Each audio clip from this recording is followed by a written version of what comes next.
Momentum linear. Momentum linear suatu benda merupakan hasil kali perkalian massa dan kecepatan. Satuan dari momentum dalam standar internasional adalah kilogram meter per sekon. Momentum termasuk ke dalam besaran vektor yang arahnya sama dengan arah kecepatan. Persamaan momentum linear dapat ditulis sebagai berikut.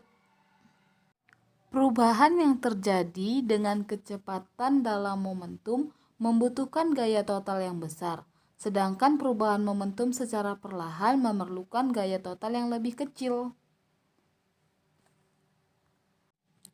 Prinsip ini digunakan untuk merancang keamanan kendaraan seperti kantung udara atau airbags.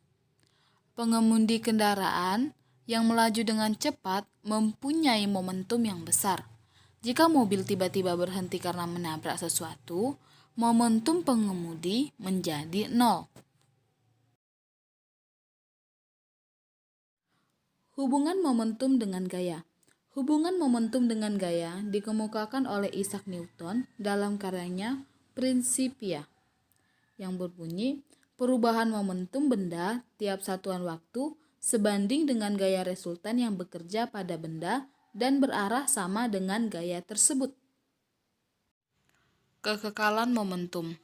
Melansir Sums of Lines of Theory and Problems of Collins Physics pada tahun 2006, hukum kekekalan momentum linear yaitu apabila gaya eksternal yang bekerja pada suatu sistem adalah sama dengan 0, maka jumlah semua vektor momentum benda akan tetap konstan.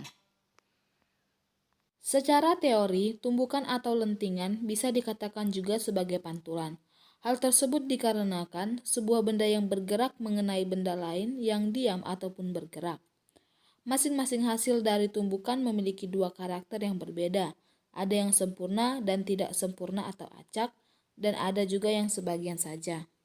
Salah satu contoh dalam kehidupan sehari-hari yang banyak ditemukan adalah palu dan paku yang dipukul. Berdasarkan sifat kelentingan atau elastisitas benda yang bertumbukan, maka tumbukan dibedakan menjadi 3 jenis.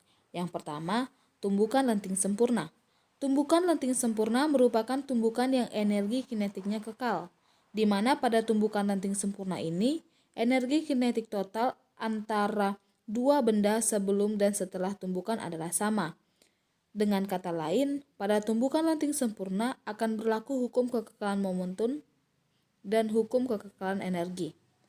Yang kedua yaitu tumbukan lenting sebagian.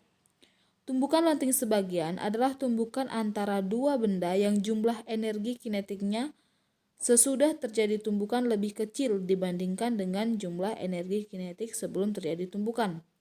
Pada tumbukan ini, sebagian energi kinetik diubah menjadi bentuk energi lain, sehingga energi kinetik setelah tumbukan lebih kecil daripada setelah tumbukan. Adapun contoh tumbukan lenting sebagian adalah pada benda yang jatuh bebas dan mengalami pemantulan. Yang ketiga ada tumbukan tidak lenting sempurna. Pada tumbukan tidak lenting sempurna, terjadi juga dua benda yang bertumbukan menyatu dan bergerak secara bersamaan, di mana setelah terjadinya tumbukan, maka kedua benda akan bergabung atau menjadi satu. Contoh dari tumbukan ini adalah peluru yang ditembakkan pada balok dan bersarang di dalamnya. Impuls. Impuls adalah hasil kali antara gaya rata-rata dan selang waktu gaya tersebut bekerja. Secara matematis, impuls dapat ditulis sebagai I sama dengan F kali delta T.